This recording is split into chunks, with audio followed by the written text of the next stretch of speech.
People always say I look calm, innocent, and gentle, but what they don't know is that some madness grows quietly. I grew up in a house full of people. Many siblings, many voices, many needs. My parents loved us, yes, but love shared among too many children sometimes becomes thin. I learned early how to stay quiet, how to smile, how to pretend I was okay even when I wasn't noticed. I cried alone, healed alone, and taught myself to be strong because attention was never guaranteed. Looking back now, I realize that this was where everything started. I became soft-hearted, emotional, and easily attached to anyone who made me feel seen. Noise affected me deeply. Loud sounds, music, shouting.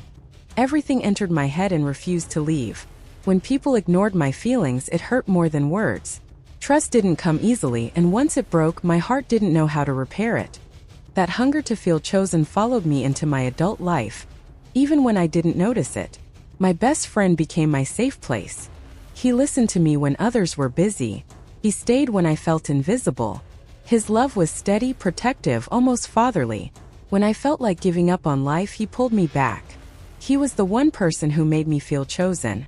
But just when I thought I was safe, life decided to test me. Then one day at a food court park, I met a boy and my life took a sharp turn. We exchanged numbers, and from that day we talked like people who were afraid of silence. Calls turned into long nights, jokes into feelings. People thought we were dating, but we denied it, even though we acted like phones had joined our families. My best friend warned me gently to be careful, but I didn't listen. For the first time in my life, someone was choosing me, and I grabbed it with both hands. The more I talked to the boy, the more I lost myself. I started prioritizing him over everyone, checking my phone like a security guard. If the message wasn't from him, it suddenly became unimportant. He hurt me many times, but forgiveness came easily to me. One apology and I was back. I gave him everything: time, emotions, loyalty, until my whole life revolved around him. Then one day, life embarrassed me properly. I visited him and overheard him laughing with his friends, calling me obsessed, talking about another girl he liked, saying he didn't care that I knew. What broke me wasn't rejection, it was disgrace. I went home shattered and ran back to my best friend, who helped me stand again. Somewhere in that process, I realized my feelings for him had changed. But his attention reduced, his presence faded. When I asked, he said everything was normal. Then one day, he introduced me to a woman and calmly said she was his wife-to-be. That was the moment I completely rejected reality. I argued. I cried.